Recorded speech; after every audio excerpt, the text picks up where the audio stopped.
Testing. All right. We in there like skinwear. Hello. How y'all doing?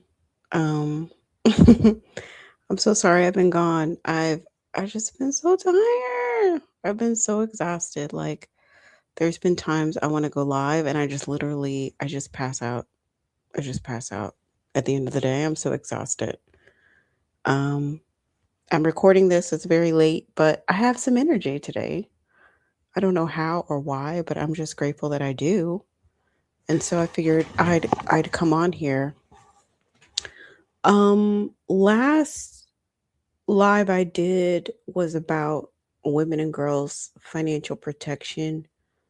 Um I wanted to share some ideas to get women thinking about how to protect themselves financially for the long run. I mean, from everybody, like from family, from relationships, from marriages that could possibly go wrong, etc. Long-term relationships, etc. Um, we just got to get to a place of self-preservation and thinking about everything that could possibly go wrong and trying to mitigate that as best we can. So I talked about some different strategies and I didn't get to all of them. So I want to talk about one more at least. Um, Possibly two, but at least one more strategy, and then we could just kind of chat and catch up until I get too sleepy and I just like conk out and fall asleep. Okay, so what I didn't get to talk about in that last video was the 529 plan or college savings. So the way 529 plans work, or 529 plan is a specialized college savings plan that you can open up for your children. I mean, you can open up a 529 also for um another, like a niece and nephew, a godchild, um, etc. So it's just like an account that you open up for a minor. It would be in your name, and that those funds that are in that account are meant for higher education, and expenses related to higher education. There's a few other types of of educational savings plans, but they're definitely kind of going down in popularity, like a Coverdale and others. And the one that's kind of rising to prominence is the 529. It's the most um it's the most popular, I would say, um account. And depending on what state you live in, if you live in the US, you can use the 529 to reduce your state income taxes. Um, if you invest in a state run fund or something that the state, let's say you live in New York, for example, where the state income tax can be pretty high. Illinois is another one that collects state tax. So let's say you live in Illinois, but you invest in the Illinois run 529 plan. You can use the contributions that you make towards that 529 to reduce your state income tax. So those are things to look into as far as like tax planning. But the most important thing I want to let you know is like a 529, let's say you're married and it's you and your husband, that 529 can only go in one adult's name. A 529 cannot be a joint account. I'll repeat, a 529 cannot be a joint account. It's not going to be like me and my husband open up this account for my son, or me and my husband open up this account for my daughter. No, that account can only go in one person's name. Let that person be you. And there are tax implications and other implications to, you know, there's a lot of things to consider. But the reason why I say that is because if that relationship doesn't work with that man, you can have that money for your child and you don't have to worry about that man being vindictive, spending all the money, wasting all the money. I mean, I've literally seen this happen in my personal life, like me observing friends where the man manipulated to have the 529 in his name and the woman can't even see the statement, and she's the one who funded a lot of that 529 with inheritance from her grandparents. So her grandparents passed that money to her. That money was supposed to go for the benefit of her children, and he was manipulative enough to put it in his name, both of the accounts, and then now he's off to the wind. He's insane. Only God knows what he's doing. He is educated. He's an educated professional, but he's like a bum, right? He doesn't want to use his education to better himself. And these are not black folks, by the way. These are Caucasians acting a fool. And he doesn't want to use his education to, to better himself. He's just kind of like a bump on the log. He's just like living off of her the he's living off of the child support that the woman pays. I know, the woman is paying child support, and she has no control over these 529s. Now, in the divorce proceedings, I would have she got screwed in court, though. I mean, it's a whole mess, but I would have at least tried to get one of the accounts in my name, or I would have tried to get added to the account as an interested party so that I could receive duplicate statements to see what's going on with the 529. Because you the parent can withdraw that money at any time. They can deny the child the money because it's for the benefit of the child, but the money is in the name of the adult. So, you know, this guy is very manipulative of the children. He's a narcissist. He tries to force them to do, his bidding. They're only allowed to do, the extracurriculars that he wants to do. He's just a very disturbed person. So God forbid these kids want to go to a school that he doesn't agree with. What is he going to do? Withhold the money? What if the kids want to pursue baseball and he wants them to, pursue video games? Is he gonna, like, squander the money? These are all questions that we don't know the answer to because they're not yet college age children, but soon you'll find out. But you can avoid some of that by just making sure that you put the 529 in your name. And I think that a lot of women don't think about these things because when you're starting your life, you're so happy. Oh my God, this is going to be the best thing. We're going to ride off in the sunset. We're going to live happily ever after. I've met my forever soulmate. And no, and women are not, they're not thinking strategically. They're not thinking one generation down the line, two generations down the line, three generations down the line. How can I secure my heirs? And how can I secure myself? A lot of times we are not thinking like that. So he suggests, "Oh yeah, let's do 529. I'll open it up." Okay, dear. And he's opened up these accounts, and now you're funneling money into these accounts and you have no control, So consider getting a 529 because it can be a great way to save for your child's educational expenses in the future if it makes sense for you. I went ahead and opened up one maybe 2 years ago, I think. Something like that. Yeah, about 2 years ago, something. Yeah, yeah, yeah. Around that time. I ended up switching to a different firm. Um Maybe it was 3 years ago. And then around last year I switched to a different firm because I wasn't happy with my performance. I wasn't happy with the investment performance. So I switched to a better fund and now I'm satisfied with the performance. But anyway, back to what I was saying, make sure you get the account in your name. Can a child have 2 529s? I think so. I think they can. Um, there are limits to how much money can be put in there, but, that's per adult, you know? So, there are limits to how much you can contribute to the 529.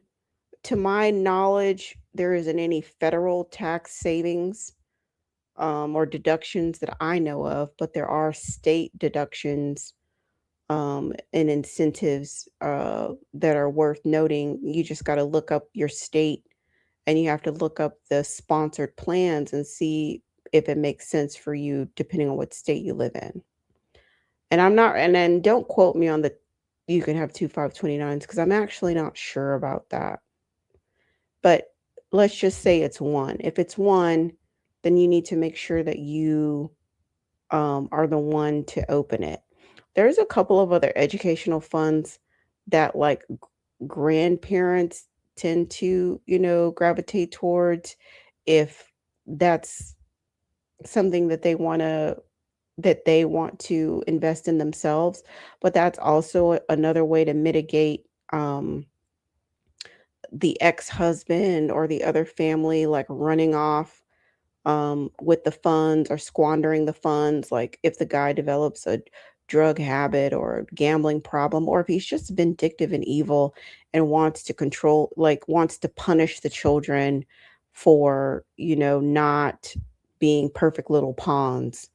Um, if your parents are reliable, maybe instead of them putting money towards your fund, since your fund might be a part of like marital assets that may still come under scrutiny if you get a divorce, maybe they have their own fund, that they're contributing towards for their grandchildren, and that's not community property, and it won't be subject to, a judge, doing whatever they do, like splitting up the assets and whatnot in divorce.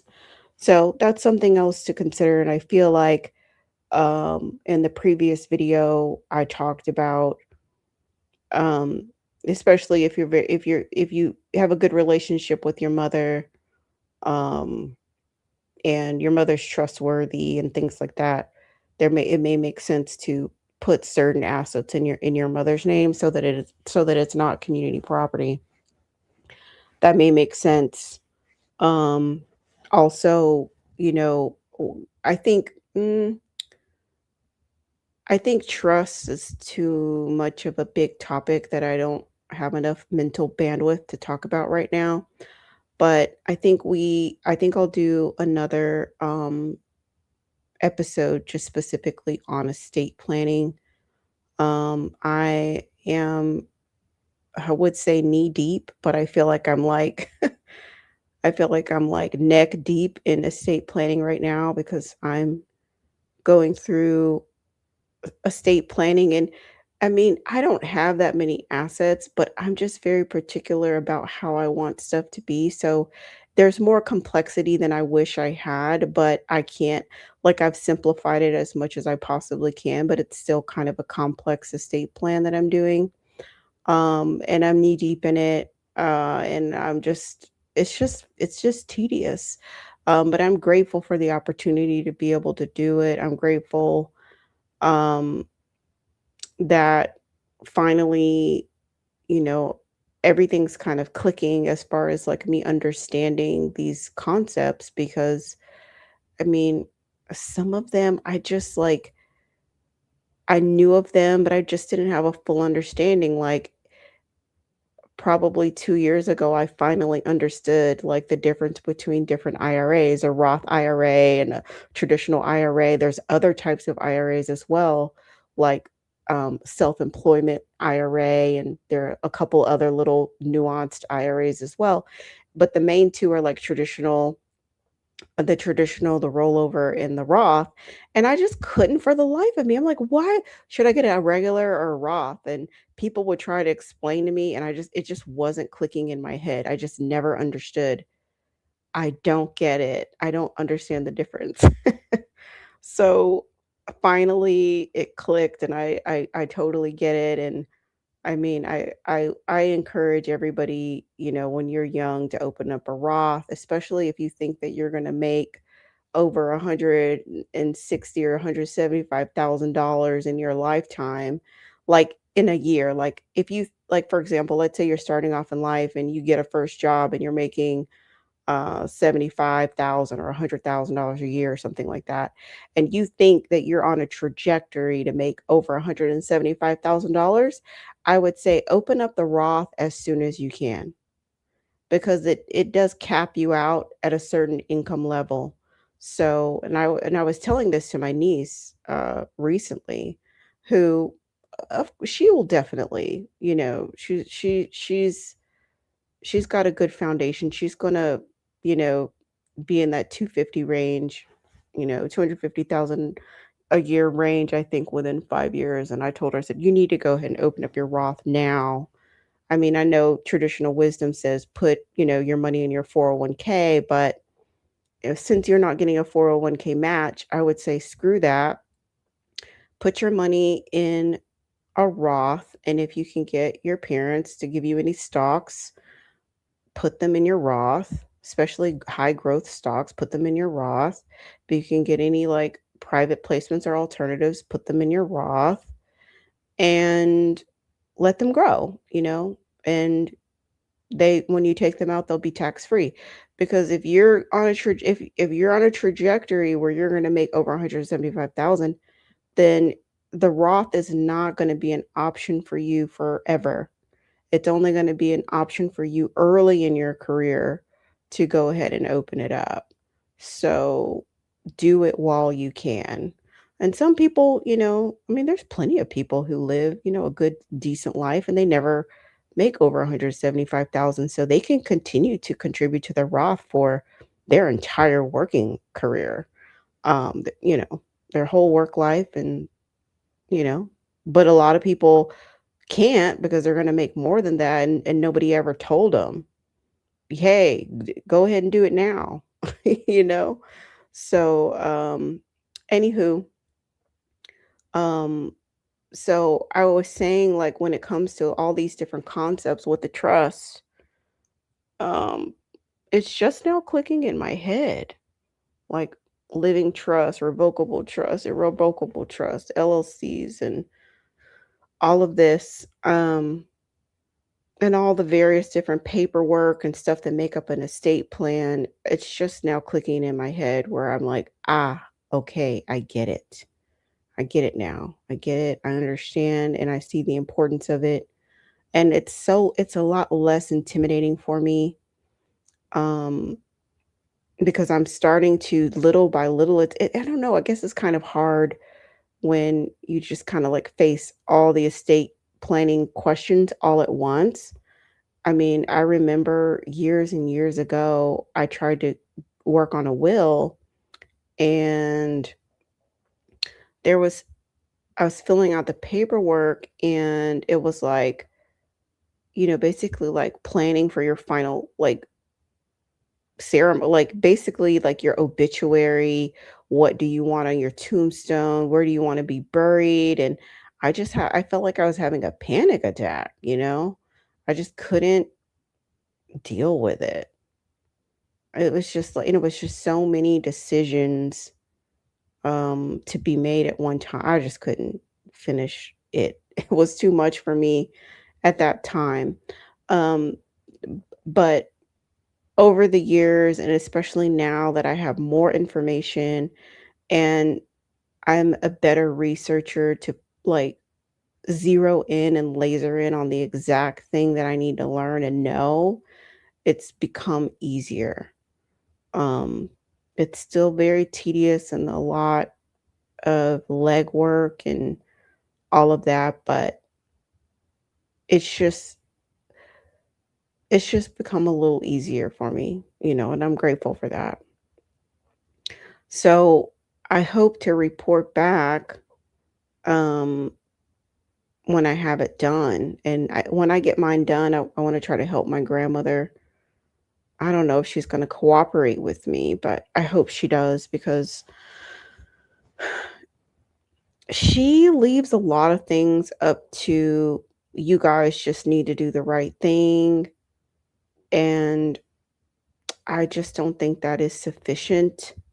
And I've been making comments to my mom because, like, two of her children, like, so one of my aunts and one of my uncles, they're really not able to take care of themselves. Um, One is living in assisted living, and the other is like not living in assisted living, but like needs assistance. And, I just like, I want my grandmother to explicitly say what her wishes are, specifically for those two children.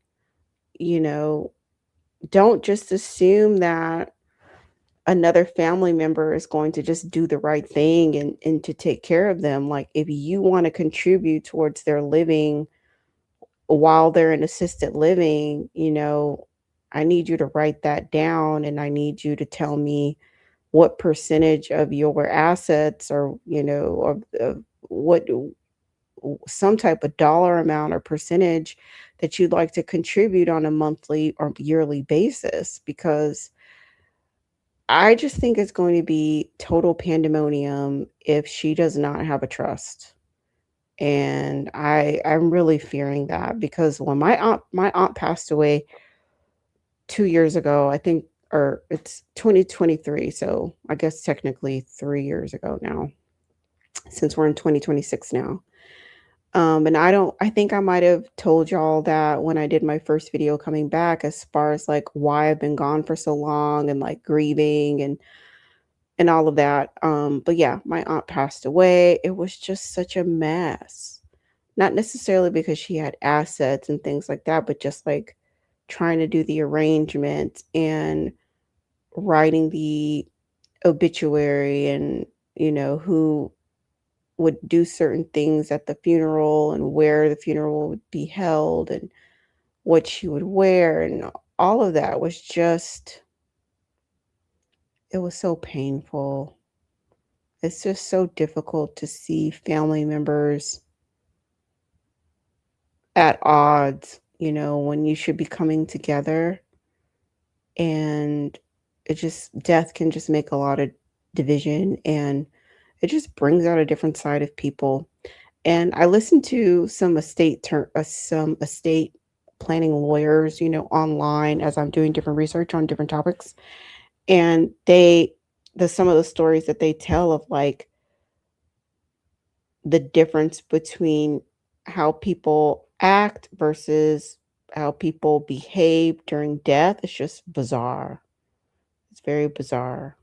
So, anyway, I say that to say I want to help my grandmother when I get finished with mine. I'm hoping that I can tell her about my process with me creating my estate plan.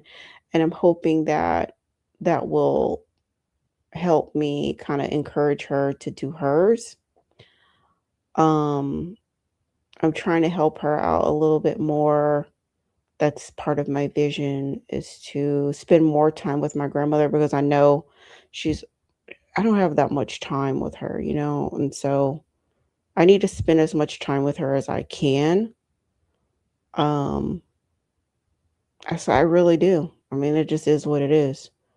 I need to spend as much time with my grandmother as I can. I need to call her more. I need to be more available to her, and I've been working on that. She's renting a property, um, and I'm trying to help her get that organized because one of my cousins was helping her, but it's a mess. What my cousin did was a total mess, and I'm not even certain how I can clean it up. It's a mess. When my mom told me what was like who the tenant was going to be, I said my exact words were, "That is going to be a disaster." Those are my exact words, and it is indeed a disaster. This tenant wrote on the first month that the rent was due. She wrote this long message about what all she had going on and how she didn't have the rent and blah, blah, blah, and I'm just like, "Oh my god. Oh my god, 9 times out of 10, we're gonna have to evict this lady," and this is just so sad because who wants to do that? Like, I literally don't wanna do that, but it's looking like that's exactly what's gonna happen because I spoke with her yesterday. What's today? Yeah, I spoke with her yesterday, and she just sounded very chaotic and just a mess, and it just sound in anyway, she's 9 times out of 10, I feel like, gonna get evicted, and I told my grandma, I said, "Well, I wouldn't let this go on for much longer than 3 months, like, at the 3-month mark, if she's still behind and not paying rent, and I would just go ahead and file the eviction papers because, I mean, it takes so long to get through eviction court, you know? I mean, it could take up to a year or more to get somebody out of your house. So, you know, it this is such a mess. I wish that she would have done a proper, background check on the lady and a proper background check on her boyfriend. It's just a lot. And now, once you get somebody in your property, it's just so hard to get them out. It's so difficult, and it's expensive. And all the while you're going through this eviction process, you still have to pay your expenses. You still have to pay your property insurance. I mean, luckily the property's paid off, but you still have to pay your property tax, insurance, any type of utilities. You have to account for the damage and stuff like that, and your attorney fees and court filing fees and the gas and time it takes to run up and down to the court. It's just a nightmare, and I just wish that I don't know, I probably should have just been more involved from the beginning. I don't know, it's hard because my attitude a lot of times is, "Okay, well, y'all are grown, y'all do what y'all wanna do. That's dumb, why are you doing that? But if that's what you wanna do, okay." And, so I heard what was and I just didn't get involved. I heard what was going on, and I was like, "That sounds like it's gonna be a disaster." Now it's a disaster, and I feel sorry for my grandma, so now I'm trying to step up and help, but, I'm limited because she's already signed this horrible lease. It's not an adequate contract. It doesn't really provide her with all the provisions that she should be, have in place, to mitigate risk, try to make things in her favor. It's just a poorly executed contract, and it's like, "Okay, well, now you've already signed the contract." And then I found out that when the girl was complaining about the rent, she, like, arbitrarily gave her some random amount, and I'm like, "Okay, well, you've already agreed, that she can pay less for December." So it's like, I can't go and if you would have said it, I could have still finagled it, but you wrote it in a text message. It's in writing. I can't dispute that. I mean, she takes that to court. She's got it in writing that you lowered the rent.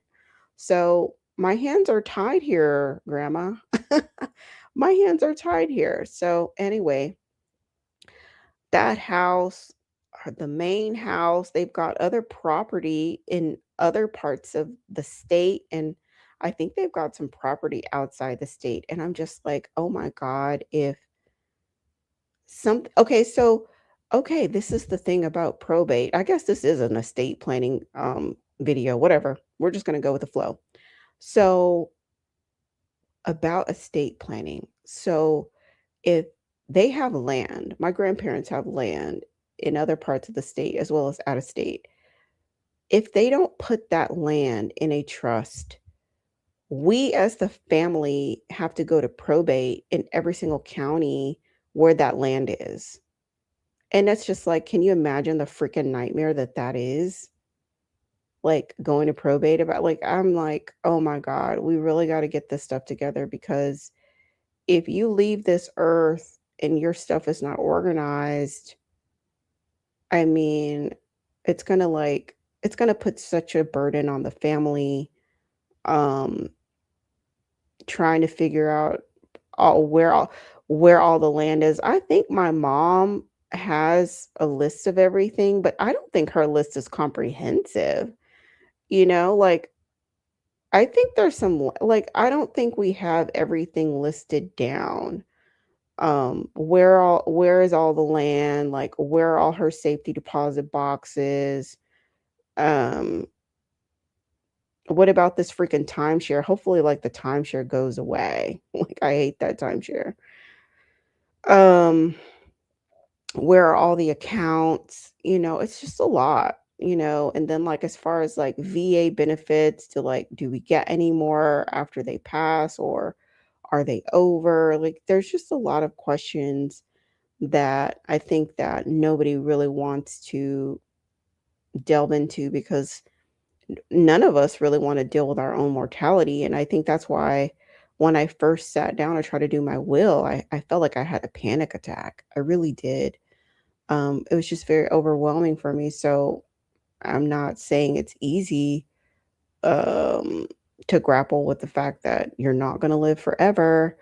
But it's true, we're not going to live forever. And, you know, you don't want to put a burden on your family and your family. You told one person one thing, you told another person another. It doesn't matter what you say. That's not admissible in court, in probate. You can't be like, "Oh, well, she said that she wanted to do this." It's like, "Well, where is it written down?" That's all they go on. But I don't like if you can avoid probate, that's better. That's better. I mean, that's the goal. Like, stay out of probate and be able to get things efficiently where they need to go as efficiently as possible. Keeping in mind, it's like in our case, there's two siblings that are mentally and physically disabled, and then the two sisters, my mom and my aunt, they fight like, oh my God, they fight. Like, they just bicker with each other. They bicker and they can't get along. She's alive right now and they cannot get along, and she's alive. And so, what do you think's gonna happen when she passes away? You think they're just gonna magically get along? I don't think so. I think it's gonna be so much drama if it could be drama if things are not organized. So, my plan is to finish my plan. I've got a lot of steps, but I've filed some paperwork with the state for my first entity, and in fact, the registration people called me today to confirm that all my paperwork was good to go and it's in motion.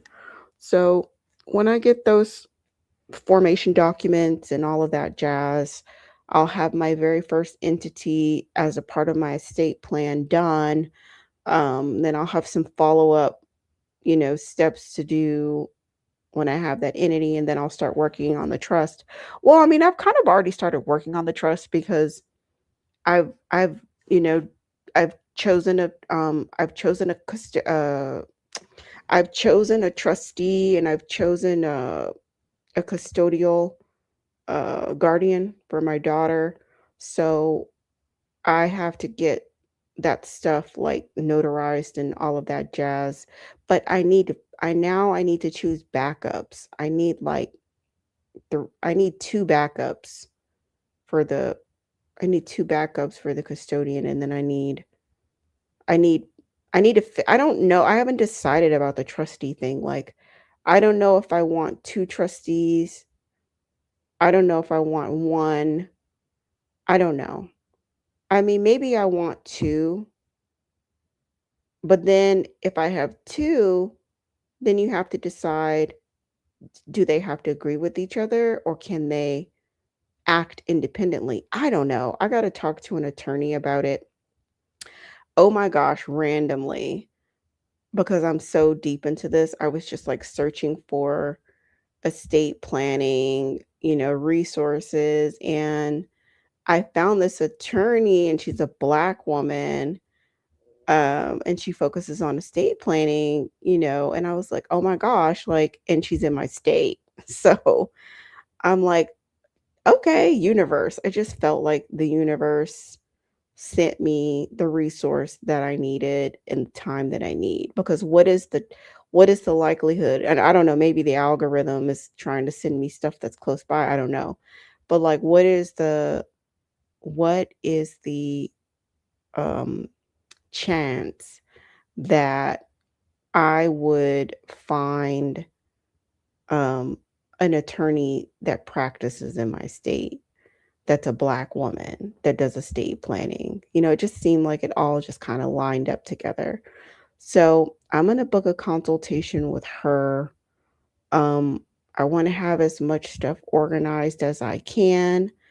And I don't know how much it costs. Um, I might have to save up, for the full plan. Depending on how much it is. You know what I'm saying? So whatever it is, you know, it is, and I'll just have to make it happen. It just is what it is because it's so necessary. So I'm willing to do that because I tried to use, some of the out of the box stuff from online. It's just too simple. It's way too simple for my life. I'm a single mom. I've got guardianship issues. I've got a lot of complexity that a free template could not address. And, with these revocable, not revocable, with the living trust, once you put the assets in there, once you title the assets inside the trust, you know, and you pass away, it's a done deal. It becomes irrevocable. And if your paperwork is not legally sound, it defeats the purpose of estate planning altogether. So, based on my life, I have to get an attorney. I have to pay for an attorney. Um, yeah, non-negotiable. So, um, it's been interesting. I'm finally making some headway on some other multi-year and multi-generational planning that I am doing. Um, as far as like my short term and midterm goals, long-term goals. I'm working on developing an investment strategy. I'll be just a lot of stuff going on. So, lots of good things, lots and lots of good things. Um, yeah, lots and lots of good things. I was I was listening to gosh, what was it? It was like maybe it was a podcast or something. Um, I'm trying to think of it was a financial podcast, but this guy was on there and he was a CPA, and he was talking about um, closing the wealth gap with Black folks and some of the things that he sees in his practice that serves a lot of Black people. And he was talking about annuities, um, and how, you know, I feel like I mean, annuities are definitely falling out of favor. I think annuities were more popular when investing was more difficult. Back in the 70s and 80s, you used to have to get a broker. If you wanted to buy stock, you'd have to get a broker and you have to pay really high commission fees. And it was very confusing. There was no internet. You had to literally call Wall Street on your phone and get a brokerage to like get the stock. It was very difficult. But as time has gone on, and anybody can open up account at Fidelity, Schwab, you know, E-Trade, Vanguard, all of these firms, Morgan Stanley, you can open up account and you can just trade yourself. You can go online and research it in 5 seconds. So I think back in the day, annuities were a little bit more made more sense because if you're like, okay, I'm an older person, I have this pension or I have this retirement money or this money saved up, and I don't understand the stock market. I don't understand, there we didn't have as many mutual funds and ETFs and all of that make it simple now. Back then, they didn't have all that. So an annuity like, okay, this is so simple. Give us your money, we'll manage it for you, and we're going to pay you for the rest of your life. That kind of makes sense. But now in 2026, in the recent 10 years, maybe even 15 years, annuities they don't make sense anymore. But a lot of black people continue to buy them. A lot of black retirees continue to opt for annuities, even though in other communities they are definitely falling out of favor. And I just think there's a lot of predatory selling going on, a lot of predatory selling with annuities, a lot of predatory selling with different types of life insurance, universal life insurance, and how, which is why when I decided to get into wealth management, I had no interest in getting into insurance. I had zero interest in getting into insurance because it's just, to me, a lot of it's so scammy, and just it's just a lot of it's super scammy.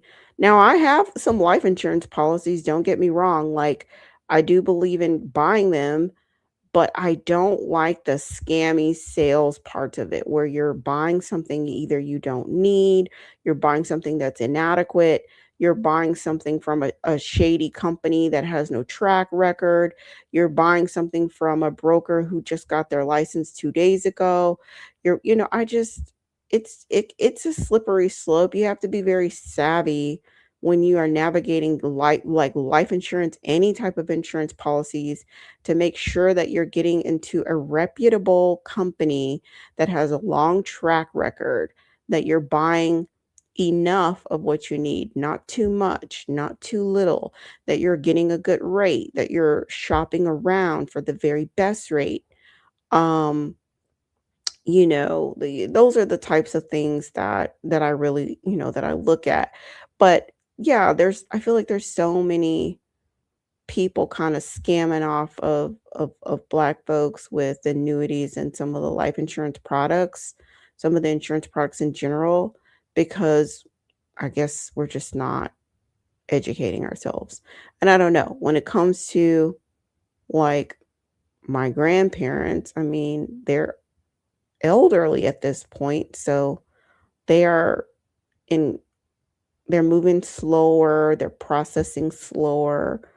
And, we definitely have to just make sure that we are keeping an eye out to protect them. But I think with a lot of other Black folks who may be younger, I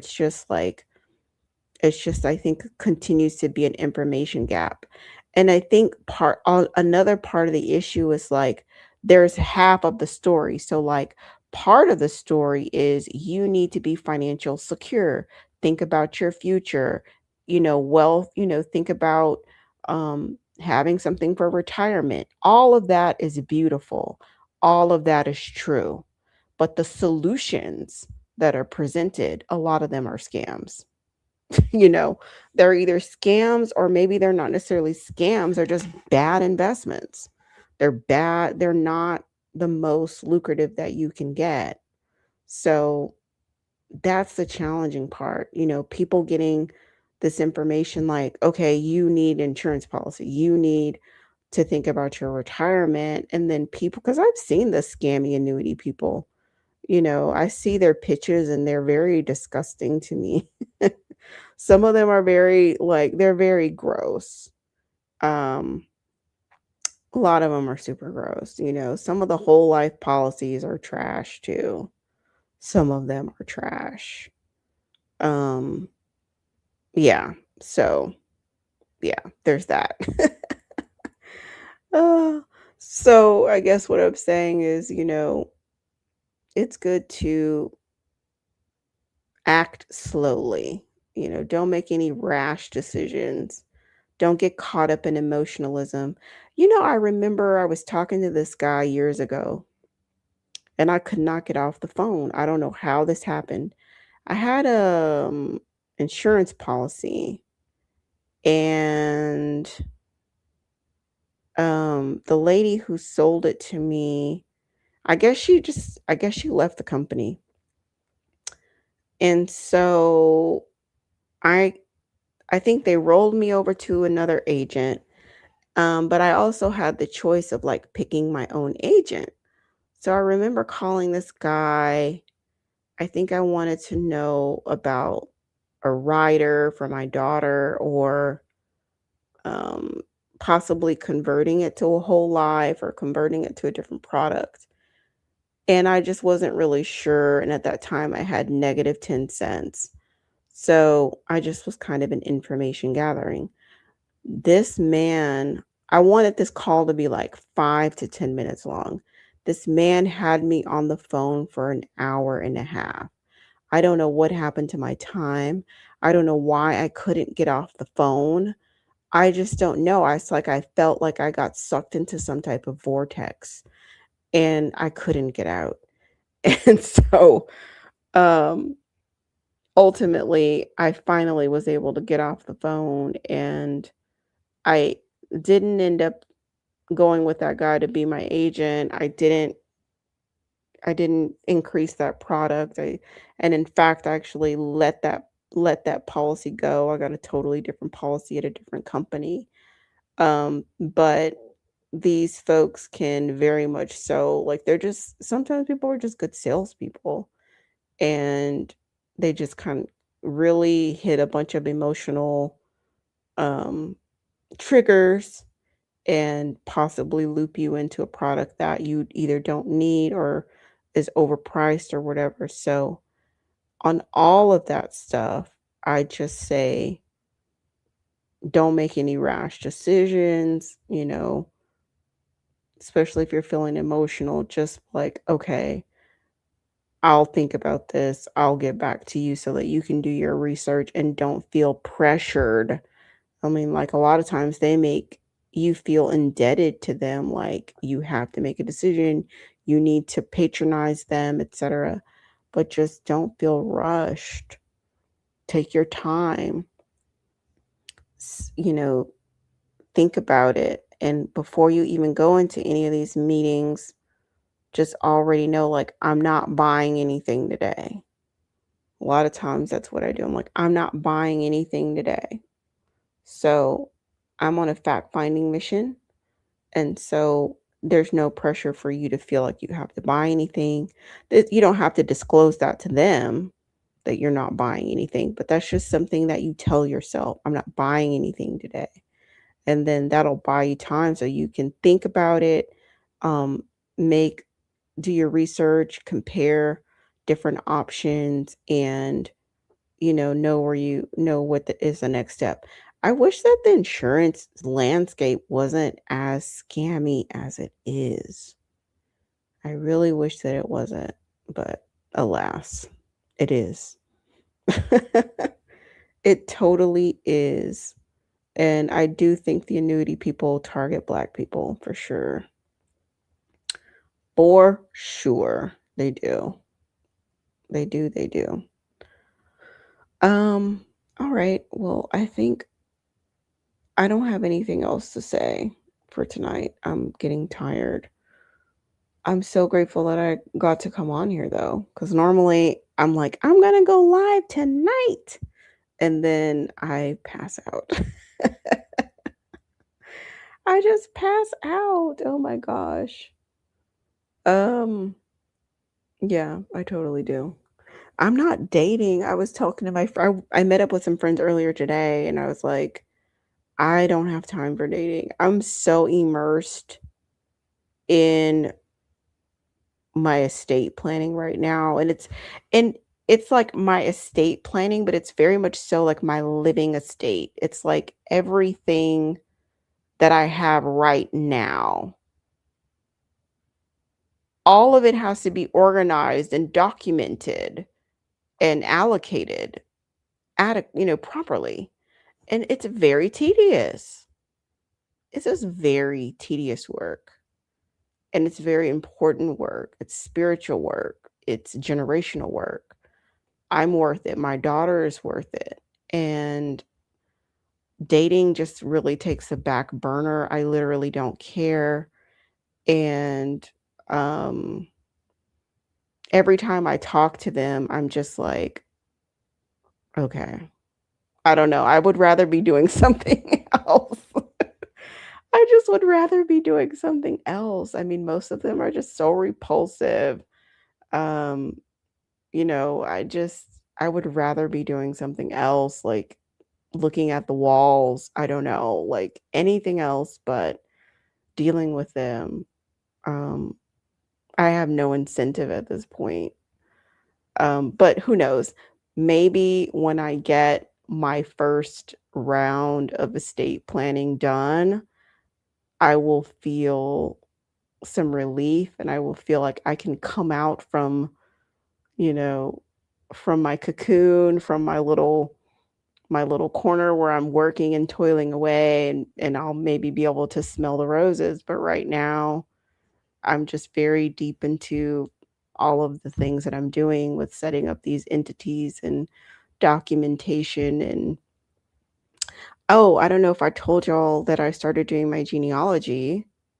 And that's been fascinating. There's a lot of mineral rich land that I am from, that I am indigenous to, and I'm very interested in exploring, um, accessing some mineral rights of my ancestral land. And that just all, it it all works together with this estate planning. This uh my genealogy. I'm probably gonna have to go to my ancestral state, and get some documents because I think I've exhausted everything online. Um, I'm going to have to go to these counties and parishes um, and get documents from my ancestors, like some birth, death certificates and marriage licenses and land deeds and all of that, um, so that I can paint a better picture on um, one of my ancestors. I trace back to 1767, in Virginia. So that's very old.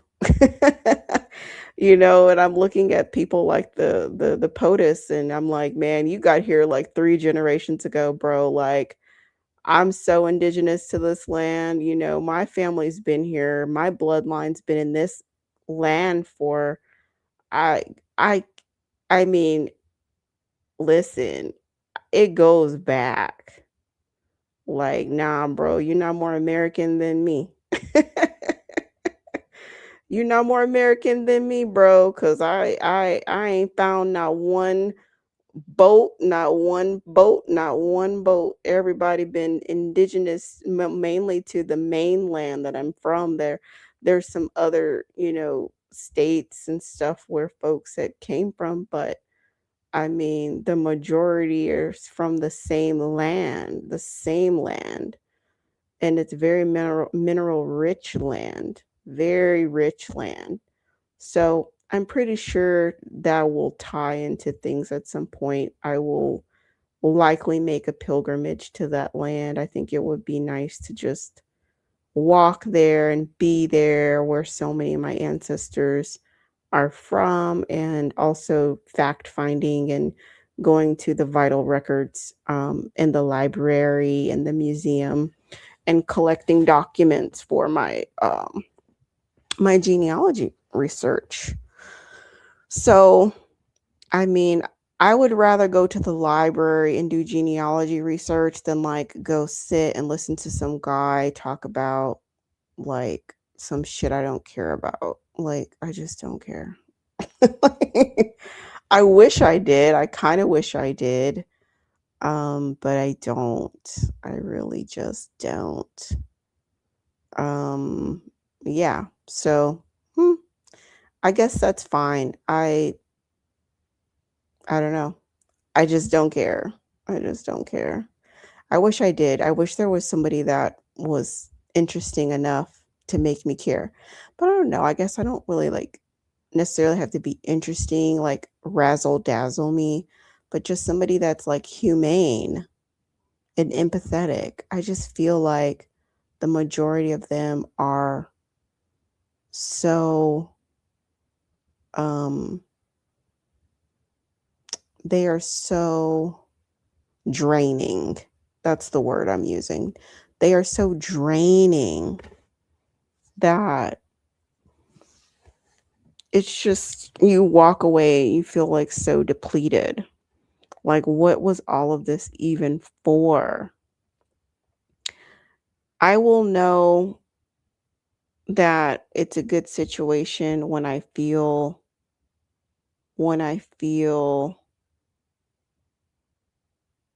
replenished, when I feel like, and I don't know, like the only guy that I really felt that was Yo-Yo Daddy.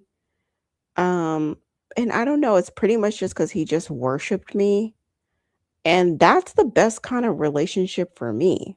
That's like the best relationship for me is if you just worship me and you just worship the ground I walk on and you just think I'm so amazing and you just light up and you just can't get enough of me. And like, that's the only type of relationship that works for me. If it's the you show and like, yeah, I'm not interested. I'm just not interested. Because those are finally the ones where I don't feel drained because, he's trying to be of service to me and he's concerned about my well-being. And the crazy thing about it's like even when a guy likes you way more than you like him and he worships you, he's still not perfect. He's still doing some messed up stuff, he's still making his mistakes and things like that, doesn't mean he's perfect, but it just means that his imperfections are mitigated by his obsession with you. So like that's the only way I found that it works.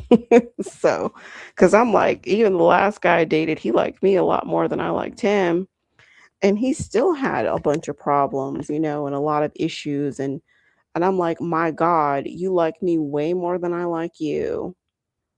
I feel sorry for the women that you deal with that you barely like because I can barely tolerate you and you like me way more than I like you and you like me a lot and you're still kind of trash."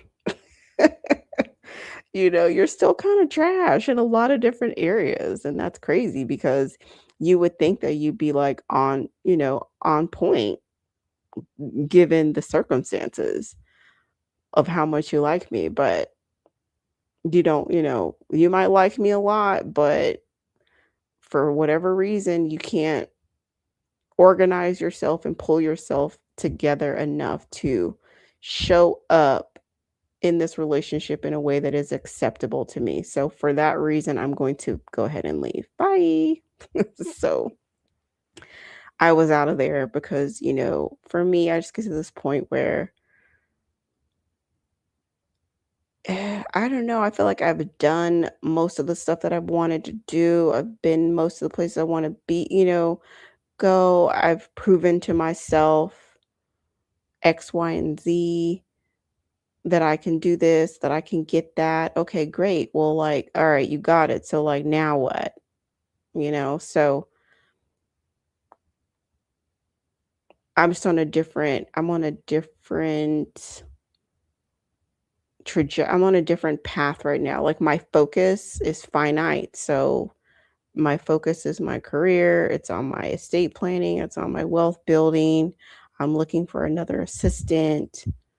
Um, I'm looking to fill certain roles in my life when like as far as like household roles.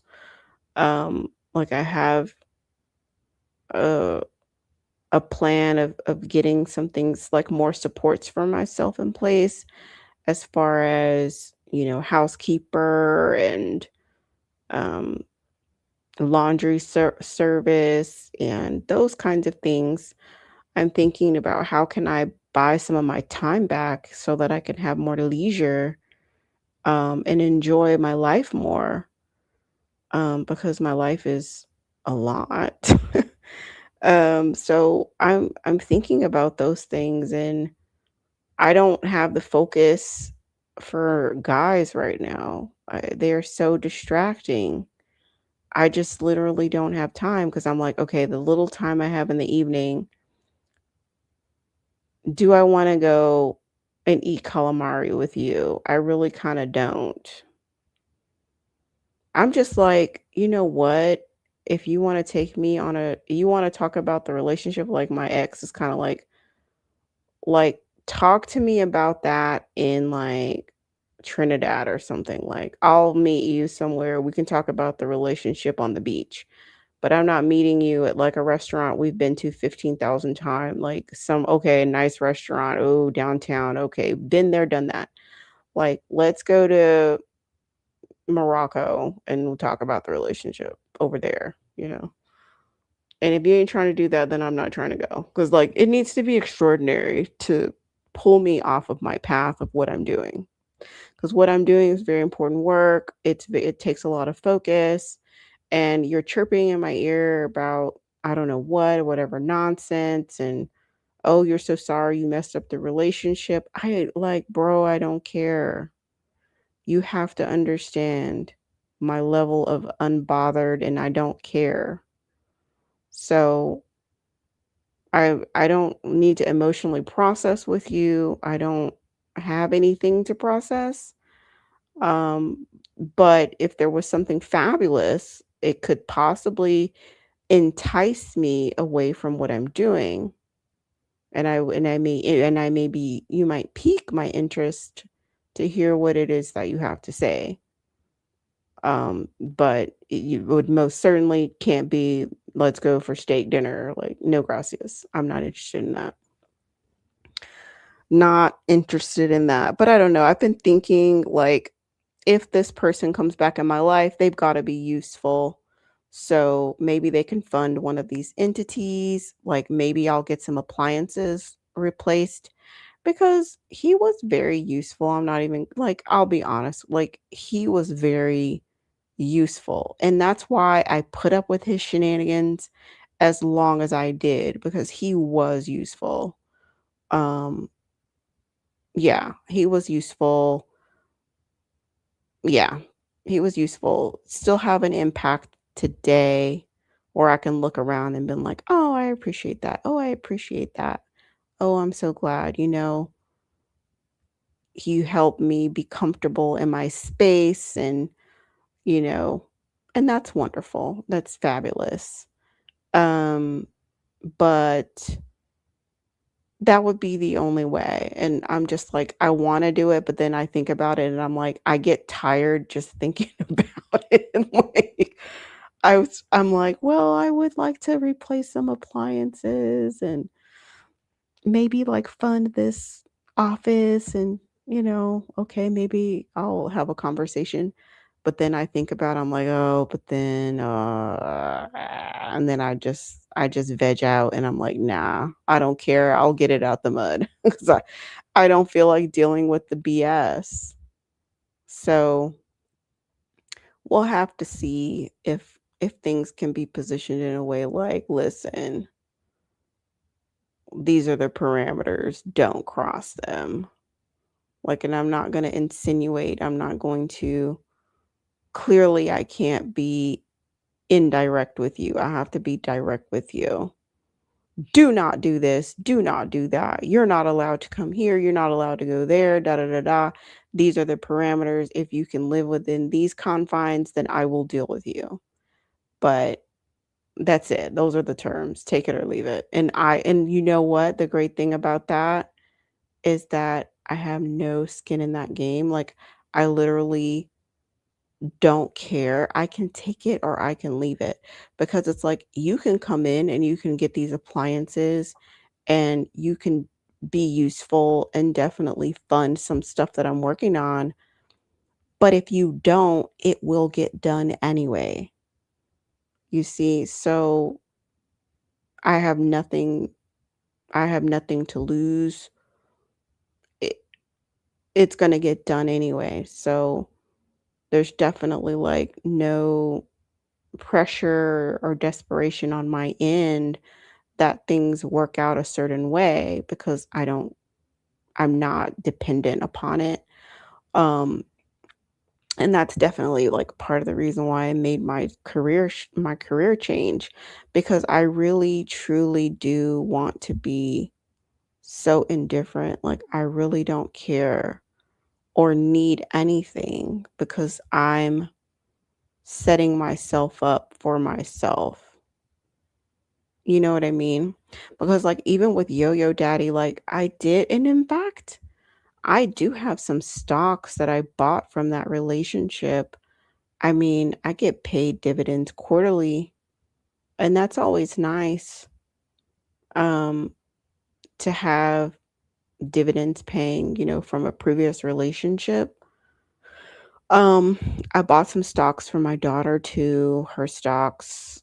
Um, they haven't paid a dividend in a while, but they are going up in value. And with the stocks that she has, like one of them, well, I'll tell you, I got one stock in Mattel. So, she I signed her up to like get investor calls. Um, she gets the emails from the company about different things that they're doing, different brand deals, where the company's going. So I kind of use it as a way to start educating her on investing.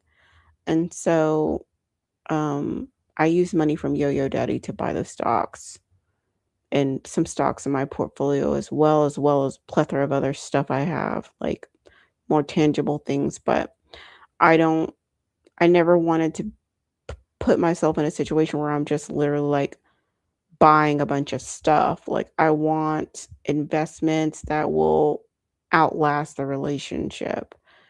Um, but with Yo-Yo Daddy, like if I had been in a better situation, I would have been able to invest more money.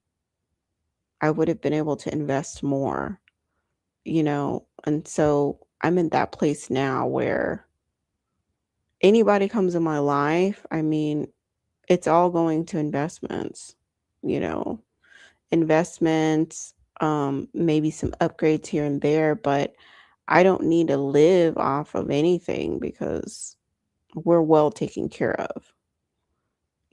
I've made a lot of sacrifices to stabilize myself, and now I'm finally stable. Pretty much, everything could always get better. You can always reduce debt, invest more, save more, have more prudent reserve, have more emergency savings. Um, absolutely, so there it can always be better, but like I'm not as fragile as I was before I made my career change. And so in that sense, I feel better about dating because I don't care, and whatever a man wants to invest in me is literally going to be investing in my future. So I don't have to live off of it, whether it be my education, savings, stuff like that, which I'm happy to be in that place. But at the same time, I have a lot less time. So I really want to stay in the same industry, but I would like a more flexible working schedule where I can have more time for leisure. I miss gardening, have more time to work out, have more time to travel, have more time to um do beauty stuff, like get my hair done, get my nails done, stuff like that. Um, spend time with my daughter, spend time with family, my grandparents, so I need a more flexible schedule. It will come. I'm hopeful and I have faith that it will come. I just have to keep on the path, you know. At least I know where I'm going. I have a vision of where I'm heading, and I have a vision of what I'd like my setup to be. And so I'm heading in that direction. And with the last one, you know, we'll have to see. We'll have to see. I've been thinking about letting him come back around on a limited basis um on a restricted limited basis on my own terms. And I may do that. I may not. I may say I'm going to do it and then I just don't act on it because sometimes that happens too. Like, oh yeah, I'm gonna get around to it, and I just don't.